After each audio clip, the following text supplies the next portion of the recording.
Bob Marley. Bob Marley, chez moi, c'est une seconde nature, le reggae.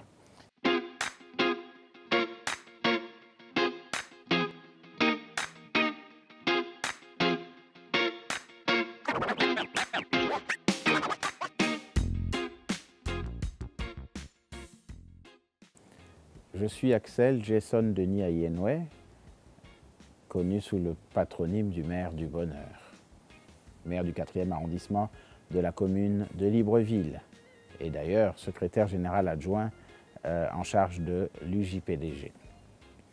Alors, parler de mes parents et de mes ethnies, c'est faire le tour du Gabon, parce que chacun de mes parents possède sa propre ethnie, chacun de mes grands-parents.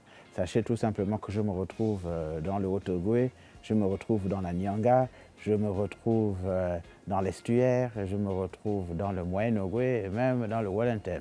Je suis l'aîné. Et derrière moi, là, il y a beaucoup. Ma maman, elle n'a eu que 3 enfants, mais mes papas, là, il y a eu beaucoup. Donc, il y a beaucoup derrière moi. Je suis à la tête d'un bon petit bataillon. Alors, je suis né à Libreville, à la clinique Chambrier, et j'ai passé les premières années de ma vie au Gabon, puis ensuite avec ma mère, nous nous sommes envolés vers la France avec mes petits frères et j'ai grandi en France. J'ai passé la plupart des années primaires en France. Je suis retourné au Gabon, j'ai réellement bien connu le Gabon au secondaire. Et donc j'ai fait tout mon secondaire au Gabon avant de m'envoler à nouveau vers un autre pays, vers l'Afrique du Sud pour mes études universitaires. Et après les études universitaires, je suis revenu sur la terre de mes ancêtres. J'ai appris au lycée national Léon Mba. Ah, quel lycée, ça c'est le lycée de... J'ai fait une terminale B, économie. Et quand je suis allé en Afrique du Sud, j'ai étudié les relations internationales, puis l'économie. Je reviens au Gabon parce que ma mère est décédée. Et parce que je pensais à mes petits frères. Je me suis dit non, il faut que je rentre parce que la responsabilité de mes petits frères va m'incomber et puis il faut que je rentre. Donc je suis rentré, je voulais poursuivre mes études, mais la réalité dure de la vie a fait en sorte que je prenne cette décision-là. Je commence ma vie professionnelle au ministère des Affaires étrangères. C'est là que je suis recruté sur titre. Je présente un dossier avec un diplôme de relations internationales et un diplôme d'économie, option commerce et développement. Tout de suite, le ministère des Affaires étrangères est séduit. D'ailleurs, moi, j'allais au ministère des Affaires étrangères tout simplement pour pouvoir voir s'ils avaient besoin de traducteurs lorsqu'ils font des conférences, des cérémonies, etc. Donc, puisque je parlais anglais et français, donc moi, je n'allais même pas dans l'intention de demander à être recruté. C'était vraiment pour les conférences, si je pouvais être utile. Et là, le ministère des Affaires étrangères s'intéresse à mon dossier.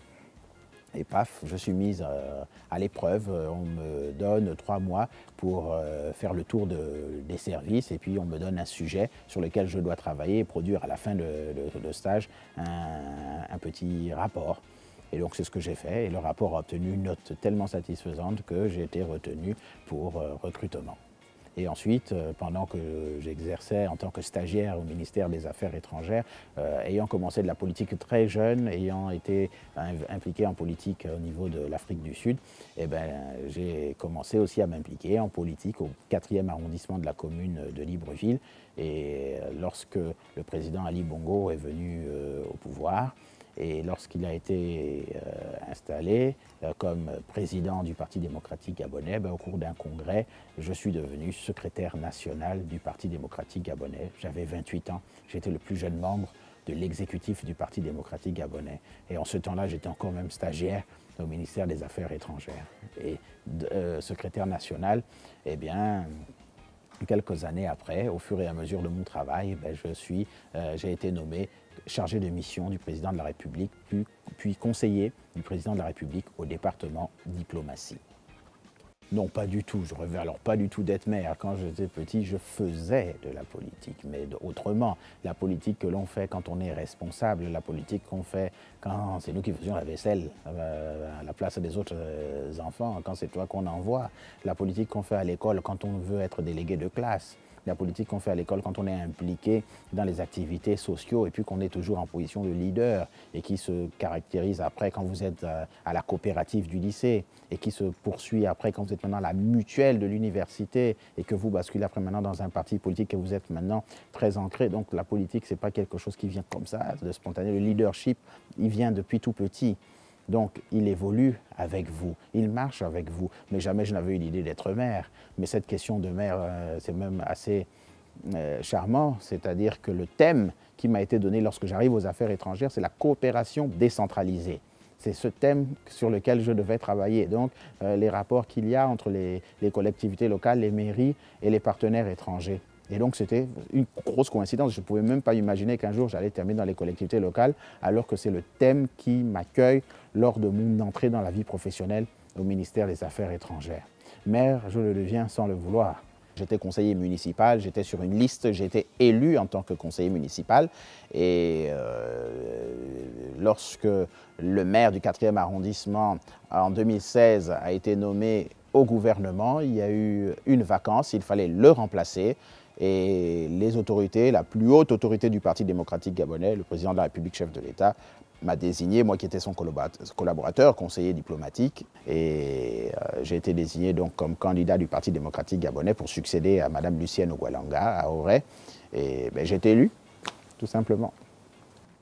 Alors, il faut savoir que la mairie du bonheur, enfin le concept même de la célébration comme ça, là, moi je l'ai trouvé là-bas. Je l'ai trouvé là-bas, paix à son âme, Révigné Igenza.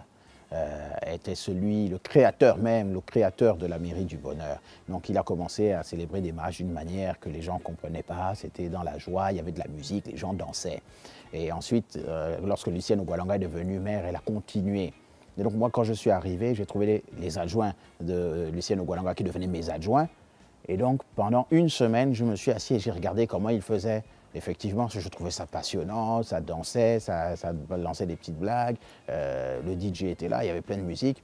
Et donc moi j'ai appris en une semaine, et mon premier mariage, j'étais déjà dans la peau, j'étais chaud, j'ai dit mais c'est génial cette manière de célébrer. Et donc j'ai célébré le mariage de la même manière que je l'avais vu juste en une semaine.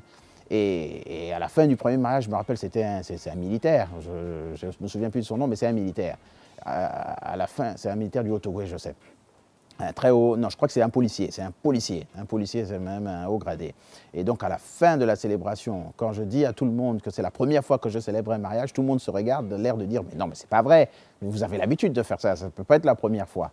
Et là, ça a été l'élément déclencheur. Et progressivement, je n'ai fait que donner ma touche, améliorer. J'ai constaté, j'ai dit non, DJ, ça, à cette partie-là, il faut qu'on fasse comme ça, cette partie, il faut qu'on fasse comme ça. Et puis j'ai progressivement modifié les scénarios, modifié la gestuelle, modifié le contenu. Et plus je lisais le code civil, plus je me rapprochais du code civil. Ah, le code civil dit de faire ça, mais pour faire comprendre ceci aux mariés et à leur famille, peut-être qu'il faut faire passer le message comme ci ou comme ça. Donc je m'inspirais du code civil, passer mon temps à écouter la musique sous la douche, chanter pour comprendre que bon voilà, le son là ça donne pour telle personne, pour tel conseil, etc. Et l'expérience de la vie, ce que j'entendais des gens, leurs expériences, ma propre expérience, tout cela m'aidait à façonner une célébration qui soit à l'image de celle auquel vous assistez.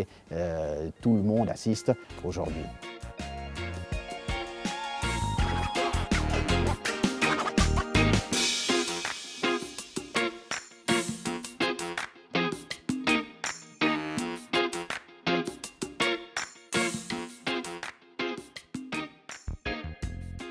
Et donc je me suis marié il y a quelques années de cela, je crois qu'il y a, je ne sais pas si on est déjà à 10 ans, hein. Il faut que je l'appelle, je ne sais pas si j'ai mis mon téléphone, je vais appeler ma femme, vous savez, les femmes là, c'est elles qui sont souvent au courant de la date, l'heure, elles se rappellent et tout. Je l'ai rencontrée en Afrique du Sud et dans une école d'anglais, elle venait d'arriver, elle apprenait l'anglais, moi j'étais déjà là, je parlais, je jouais déjà l'anglais et tout ça là.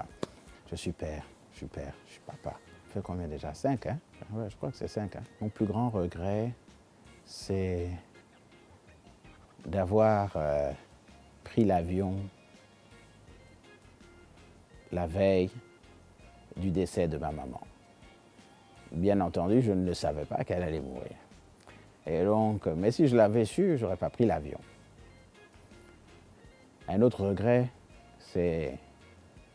Certains pourraient peut-être penser que c'est politique, ça ne l'est pas, J'ai la ferme conviction que si la CNAMGS existait en ce temps-là, ma mère aurait peut-être pu survivre et bénéficier d'une évacuation. Ce temps-là, il y avait une forte nécessité de l'ablation de l'utérus.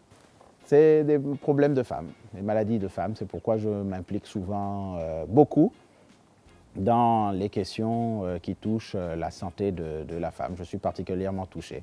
Je parle de la vie de ma mère par mes actions, parce que sa vie, à elle, c'était aussi donner du bonheur aux gens qu'elle aimait, aux gens autour, aux gens qui la côtoyaient. Donc, par mes actions, je parle d'elle. Mon petit frère, par sa profession, parle d'elle. Mon petit frère, aujourd'hui, est médecin. Et dans quelques années, chirurgien. Donc, mon autre petit frère, côté artiste, aime s'habiller de manière aussi extravagante que s'habillait ma mère. Donc, par nos modes de vie, nous parlons d'elle. Les mots n'ont plus rien à faire là.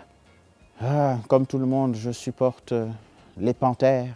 Et bien entendu, je suis fan aussi du Paris Saint-Germain. Et je suis le président d'honneur du fan club Paris Saint-Germain Gabon.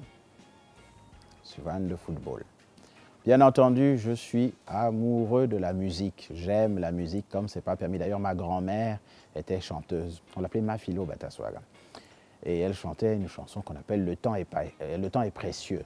C'est une chanson qu'elle chantait dans les années 70, je crois. Le temps est passé. Oh. Alors, Bob Marley, chez moi, c'est une seconde nature, le reggae. I remember when we used to sit in the government yard in Trenchtown, and then Georgie would make a firelight, logwood burning through the night. Et j'aime beaucoup Bob Marley, j'aime bien ce morceau parce que je suis allé à Trenchtown. Je suis allé à Trenchtown, qui est la ville dans laquelle Bob Marley habitait quand il a quitté la campagne. Et j'ai été dans cette cour-là où il mangeait avec Georgie. Georgie, il chante dans cette chanson que Georgie faisait de la nourriture, faisait de la bouillie et on mangeait ensemble. Et donc je suis allé dans cette cour là où Georgie préparait, en Jamaïque, à Kingston. J'aime également l'artiste Georges Brassens. Alors là, Georges Brassens, chez moi, c'est mon Bob Marley français. Voilà, donc moi c'est et Bob Marley et Georges Brassens. Voilà, Georges Brassens c'est mon deuxième nom. Voilà, s'il fallait me donner un autre nom, je serais Ayenwe Bob Marley Georges Brassens. La mignonne allait au vêpres se mettre à genoux, alors j'ai mordu ses lèvres pour savoir leur goût. Elle m'a dit d'un ton sévère, qu'est-ce que tu fais là? Mais elle m'a laissé faire, les filles c'est comme ça. Sur la question de l'interdiction de célébrer dans d'autres communes, il faut savoir en fait que c'est une interdiction qui concerne tout le monde, pas seulement le maire du 4e. C'est-à-dire tous les maires qui sont dans Libreville doivent célébrer à présent dans Libreville. J'ai pas de souci, moi je suis un légaliste, je respecte la loi. Si on m'autorise à aller quelque part, j'y vais. Si on me l'interdit, je pars pas. Mon plus grand combat, c'est de donner du bonheur aux autres. Ça, c'est vraiment mon plus gros combat, le plus difficile d'ailleurs. Parce que j'ai toujours été amoureux du développement. Et pour moi, le développement, c'est le bonheur des gens. Et c'est ma mission, c'est ma tâche, c'est le développement. C'est pas facile, c'est vraiment pas facile.